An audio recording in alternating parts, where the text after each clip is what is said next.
As a general practice, most people keep their personal experiences outside of the workplace. But how do you lead at work when your personal pursuits become public? Or in the case of this episode's guests, make major headlines? We all have experiences in society where we can learn and become the men and women that lead companies after. And we have to draw from those moments of compassion, difficulty, what we learn from those moments, and apply them in our regular jobs. That's Juan Carlos Cruz, a prominent advocate against sex abuse in the Roman Catholic Church. Through his 2014 book, The End of Innocence, and numerous appearances, Juan Carlos has shared his story of abuse by a priest in his native Chile. He also co-founded a survivor support organization that helps survivors and their families worldwide. Juan Carlos's experience and advocacy have helped many of the faithful, including Pope Francis, recognize the harm of abuse. In March 2021, Pope Francis appointed Juan Carlos to the Pontifical Commission for the Protection of Minors, which is a Vatican-based institution that aims to protect children from pedophiles. Professionally, Juan Carlos is the Vice President of Global Communications and Public Affairs at Livent, a global lithium technology company. Before joining Livent, he held several executive communication positions, including the head of global communications and brand for the agricultural division of DuPont and head of communication for Manpower Group. He also served as the vice president and head of public relations and media at Banco Popular and led the Banco Popular Foundation. For almost a decade, he was a corporate public relations manager for United Airlines. He began his career as a journalist in Santiago, Chile, and is the recipient of the 2015 Ellis Island Medal of Honor for humanitarian work around the world. I always tell people, try to speak up because you deserve to live a happy life, to be a successful, happy professional. You deserve to be happy and successful in your family. You deserve to be happy with the partner you have.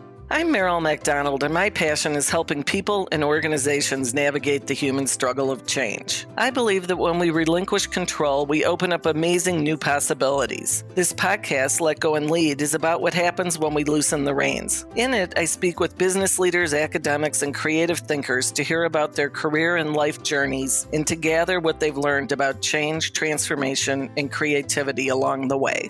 And now, Juan Carlos Cruz. We caught up with him on his way to Rome to visit the Pope.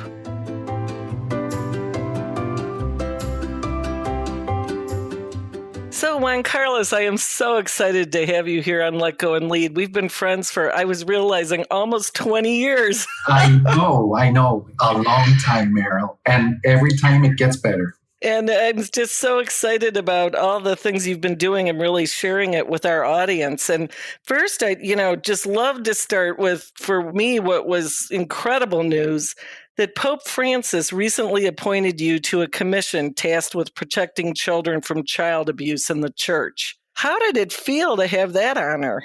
Yeah, well, first of all, Maril, I never, and you know me, I never thought I'd be friends with a pope. So, when I met him in 2018, after our case, was very well investigated after 10 years, finally.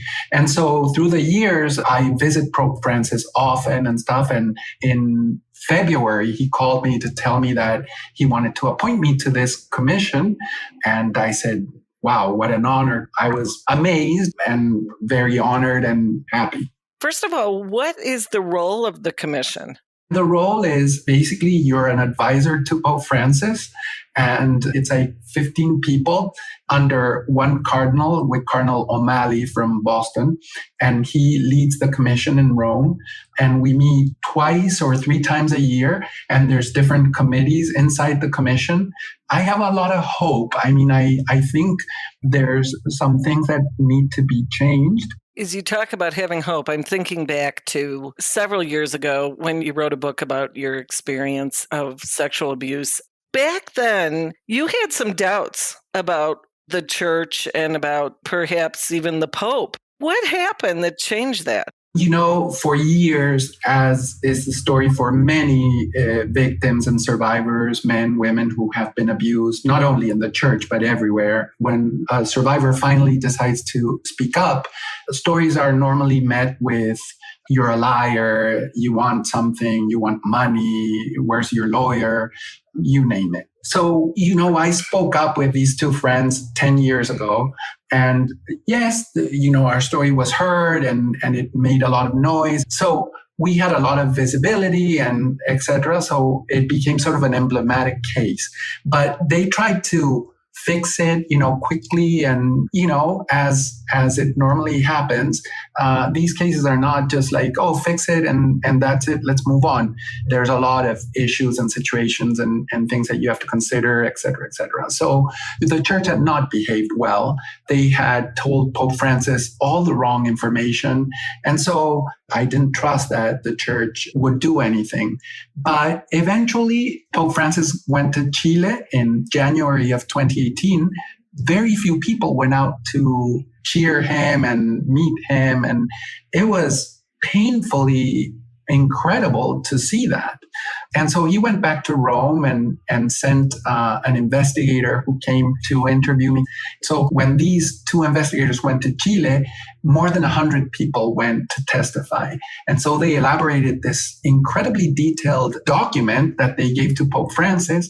And for the first time, a pope sent a letter out saying, I have committed a grave mistake and I want them to come here and I want to apologize personally. And so that's when I went to the Vatican. And ever since, we've been in touch regularly. And how did that feel? I just can't even imagine getting on the plane and thinking, I'm going to meet the Pope. I felt incredibly honored because not many survivors get the opportunity of doing something like this, of course. So I felt like an incredible responsibility that my story is the story of so many men and women that have suffered this, not only in the church, but in their families or in society, etc.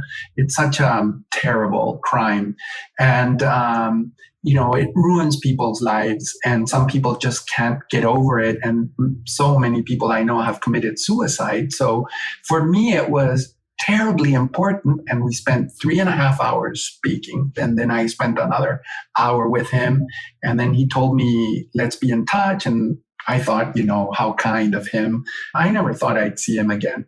And it became into meeting every 2 months. I would go to Rome and spend an afternoon with him.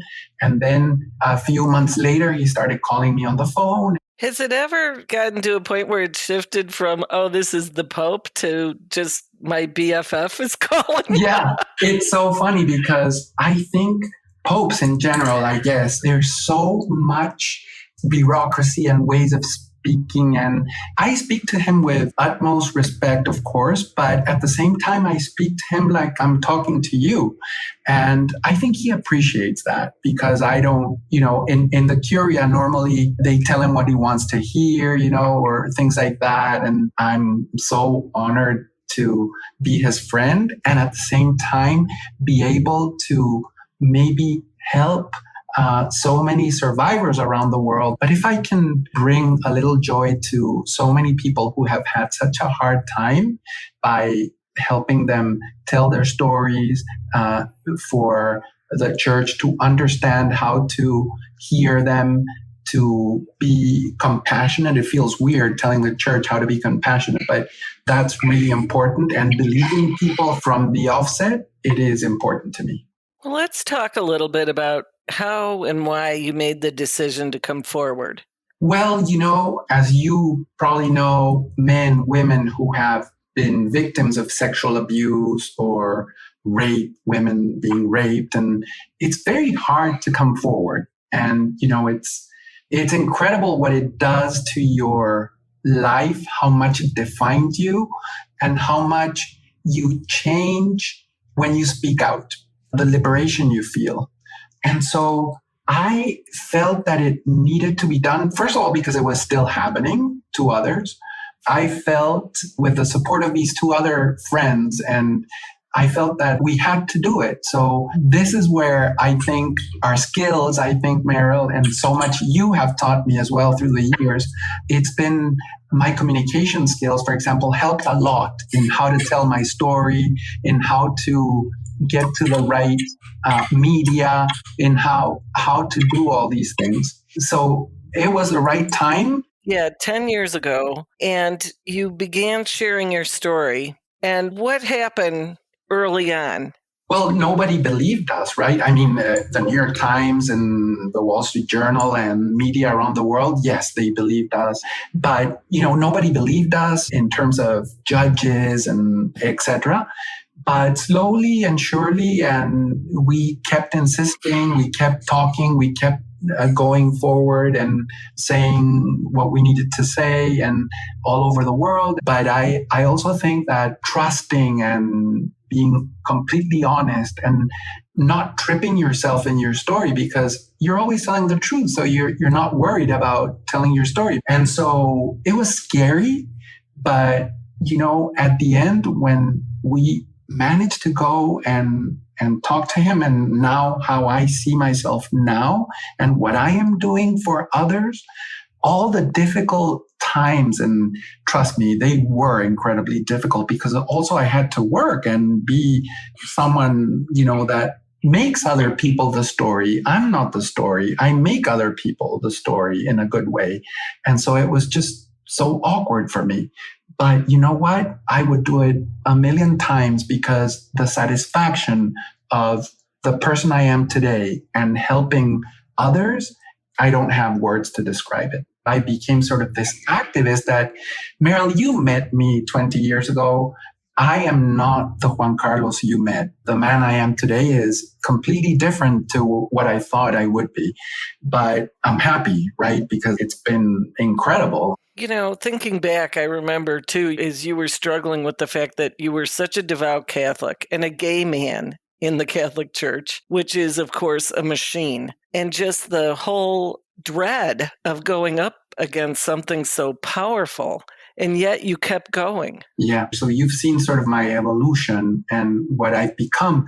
And, I was so damaged by, I consider myself a regular Catholic. I'm not any saint or anything, but I'm a gay man. And, that's all things that trigger, the more devout ones. And so, I was abused when I was a kid. And when I told my story 10 years ago, the cardinal in Chile said, "Oh, I don't know if Juan Carlos Cruz is a victim, because, when he was 14, he might have liked it." I mean, that was, to me, it broke me, but at the same time, it made me so much stronger.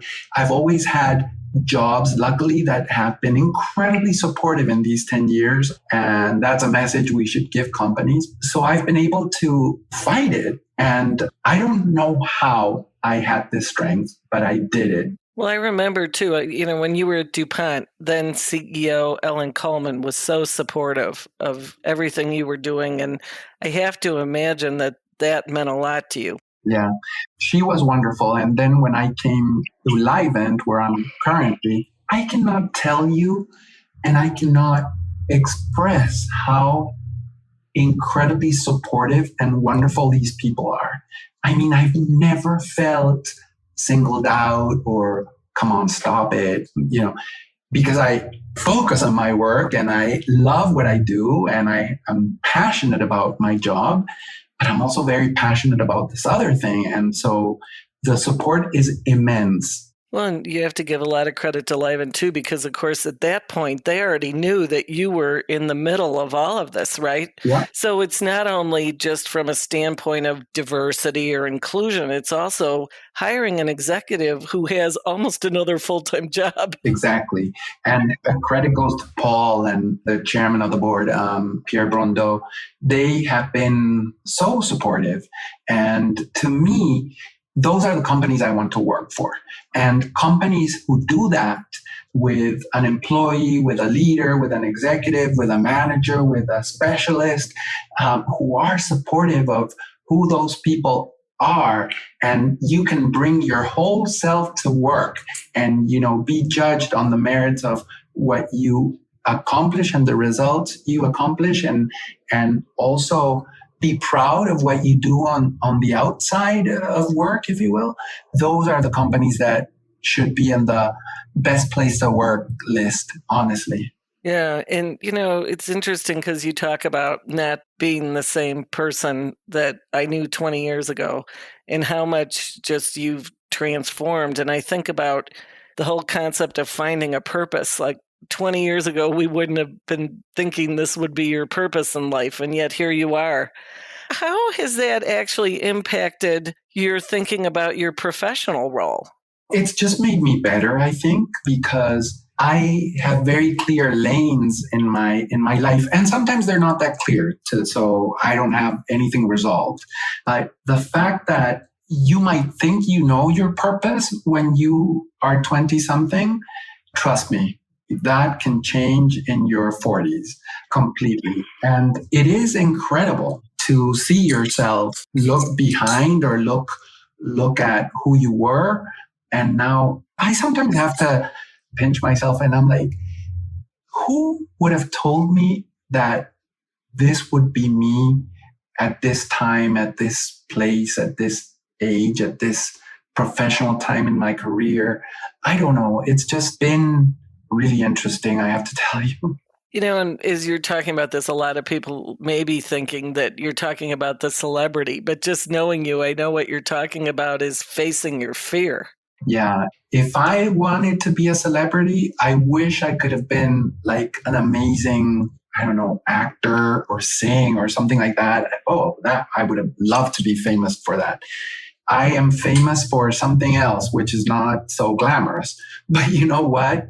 That purpose, that sense of purpose that you are try to be good at what you do professionally, but also complement it with trying to be a good person in the world you live in the communities you live in society, and aspiring to help in some way. To me, that makes you a more rounded, compassionate person that empathizes with others, and you become a better leader because of that, I feel. So let's talk about the concept of being a symbol, because you clearly have become a symbol to others. One of the things I think is so interesting in your story, and I remember the day that Wolf Blitzer broke the news that the Pope told you it's okay to be gay and that he supports you. I find it fascinating that he shared that with you and you shared it publicly, and he continues to stand by you, because I take from that he said that to you in full transparency and honesty and was okay with you repeating it. Yeah. And what was pretty amazing was that, even though in theology and all that, I don't think we're going to see this opening of the church to what should be open a long time ago, the role of women in the church, the LGBT community, and so many other things, right? That should be a lot more advanced than it currently is. But normally an army of spokespeople would come out and correct the record that he said that. So he never contradicted me, never. And trust me, he was pressured a lot to come out and say something. And so as a leader, for example, a person who identifies with everybody, the marginalized, the poor, the rich, the homeless, the sad, the happy, what an inspiration to the world in a time where, frankly, we need so much of that in our country, in the US, and then the world, and then this pandemic, and, where truly you've seen leadership and, come out from people that you didn't expect, and the problems with mental health and people coming out of their shells to tell their stories and to seek help, and companies caring more about mental health and diversity. I just feel incredible without wanting a monument or anything. I'm just me and all that, but I just feel great to be part of it. It just makes me feel so fulfilled. And someone might differ, but I consider myself a much better person, even though this probably should have destroyed me. Just letting that sit for a minute. It's incredible. What do you feel now going forward you'll be a symbol of?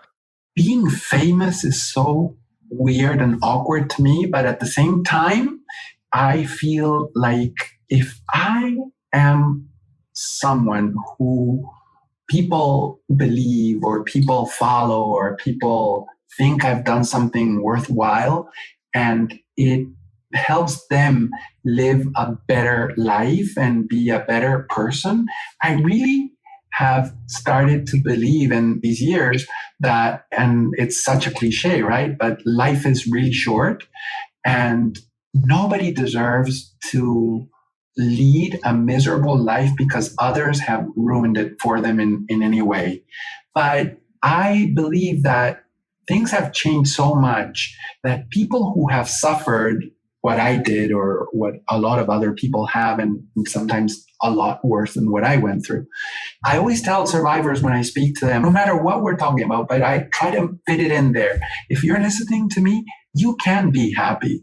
And times have changed. And in general, many people will lend you a hand right now. And this crime has become a lot more with the Me Too movement, with all these movements.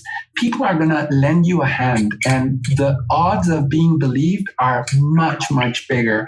And so I always tell people who are listening to me, try to speak up because you deserve to live a happy life, to be a successful, happy professional. You deserve to be happy and successful in your family. You deserve to be happy with the partner you have. I mean, you name it. It sounds easier said than done. But I still think, at least for me and hopefully for others, there's a way you can let it out because you really deserve to live a fulfilled life and not let this ruin you. And you and your friends started a whole community. You started a foundation really to pull a community together to help one another and support each other in a variety of ways. How do you really stay rooted in that community? So we created this foundation with my two friends, and it's been incredibly successful. I participate in the meetings, the board meetings, etc.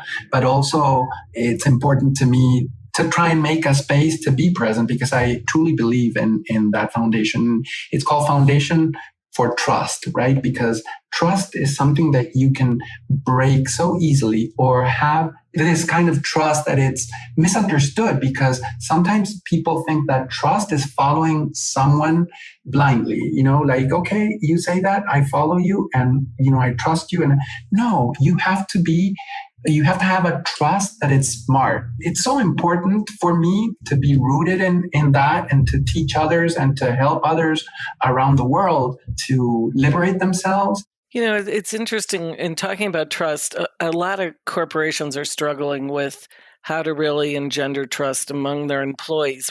What have you learned about all of this that would apply to a corporate setting? So in the beginning, Maril, because I was head of global brand and all that, but as corny maybe as it sounds, if a corporation does not have a heart, it shows that it doesn't really care. And anything you try to do and any communication a CEO sends or someone in the corporation or managers working on talent and succession planning and all those things, if you don't have a heart, it just feels empty and cold and insincere.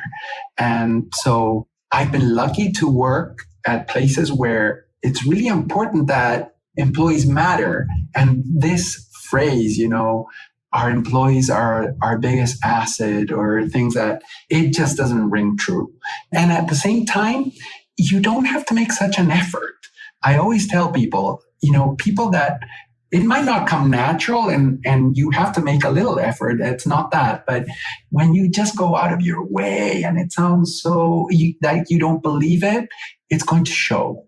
So no matter what you write as an employee communication, so I believe that in terms of companies being part of the communities where they live, work, operate, where employees, that shows, an important part of it. I'm in charge of community relations also, and I have to go around the world, and our largest assets are in Argentina, in the Andes Mountains, really quite lost at 4,500 meters, the lithium mines. And there's a few indigenous people that live there. And so for me, it was really important to say, if the company does well, you are also going to do well. because it's our duty and it's what we have to do. And it's not just to put a check mark on your sustainability or community relations goals. It's because you believe it. A company that does good things for communities and places where they operate, live, where their employees live and work,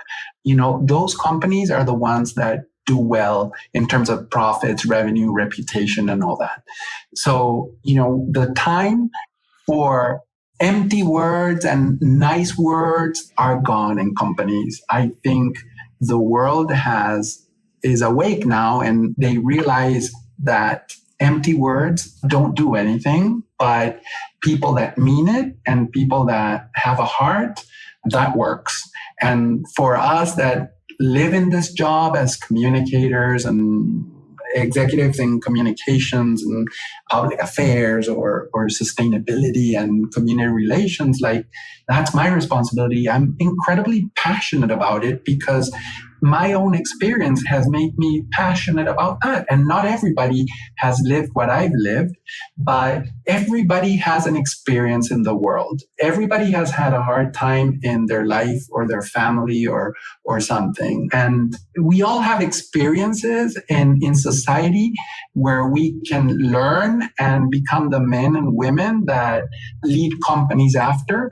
And we have to draw from those moments of compassion, difficulty, what we learn from those moments, and apply them in our regular jobs. And it just makes you a lot more integrated, recognize your weaknesses, enjoy your strengths, work on how you can become better. And that shows. And when people see you, it's like, that person really means what they say. And I think that's really important. I love your advice of drawing from aspects of your own life and difficult times that you've gone through to have compassion for others. And I'm wondering, just thinking about so many leaders are struggling right now with how to really increase trust in their businesses. What else might you recommend to them? The first thing I would say is look after your people. For many years, you would have to be, if you were an executive, you had to check these boxes. That. If you were a manager, you had to check these other ones. If you were whatever. Sometimes you have to try and put yourself in the shoes of others, right?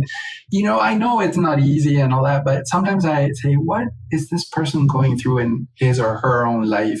But there's ways of being empathetic and being compassionate and also teaching and also being a leader where you don't have to go into someone's personal life, right? But I think it's really important to care and to care in a sincere way, not in this, you are my biggest asset.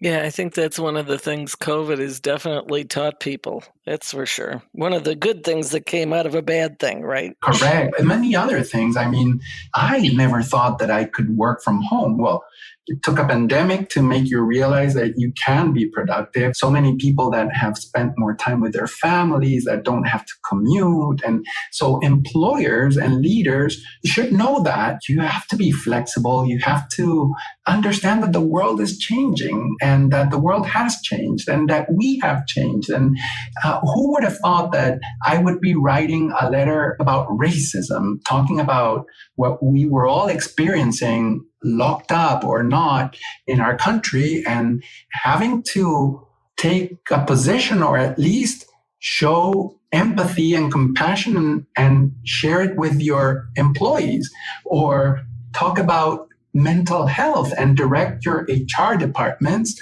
to strengthen whatever benefit you have regarding mental health of your employees. We weren't like that before, but that is here to stay. And so either you change or employees will be looking for companies that really care. No, I agree. We've seen an incredible shift, one that, frankly, I've been waiting 35 years for. Yeah. So it's great. Well, let me ask you, one closing question, which is that obviously our program here is called Let Go and Lead. And I'm wondering, what is it you think leaders most need to let go of? I think leaders need to let go of their egos. so many times ego comes from a place of insecurity and to try and cover what you perceive as a weakness or something like that, or you think someone is perceiving as a weakness, and it looks really terrible. And I think leaders have to let go of pride in the sense of arrogance. You're no better than others.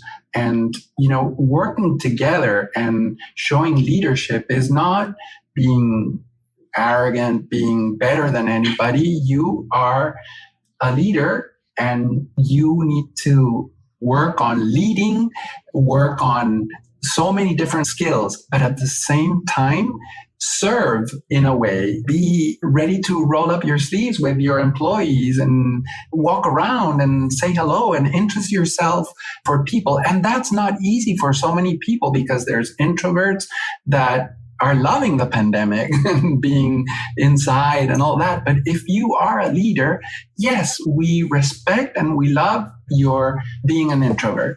But even leaders who don't have technically the responsibility to be with people all the time need to make an effort, because again, that's the only way that I think you are perceived as a good leader working for a good company, and people will want to hang out in that company, be proud of what their company is, and follow those great behaviors that are so important and that before maybe we didn't consider. I hate it when people call it the soft skills because it's sort of pejorative, right? These soft skills are not the most important ones. Well, actually, they are very important, and so important that if you don't have them, you won't have employees working for you. So as time's gone by, obviously your reputation and people's recognition of you has grown exponentially. And I'm wondering, as you increase your Twitter followers and just everybody else who's been following you in the media, how do you stay connected to them and pull them into the movement? Well, I never thought I'd have thousands of followers on Twitter, that someone would be interested in what I had to say or in social media. And it's incredible. And so I don't feel a responsibility to be delivering content all the time about me or what I do on Twitter or anywhere. But at the same time, it's been a very useful tool to advance this movement, like you said. And so I try to put out interesting things, communicate important things, express a point of view, talk to others, and, use those platforms that I'm provided to spread the movement. Well, this has been a fantastic conversation. Thank you so much, Juan Carlos, for giving us the time. Thank you, Maril. Thank you. As much as you say that you've seen me grow as a person in these 20 years, I've also seen you grow as a wonderful person and professional, but also your company. So thank you to MacDonald as well, and to you, and you have a big fan here. So thank you very much. Well, and you have many fans here. Thank you. Thanks.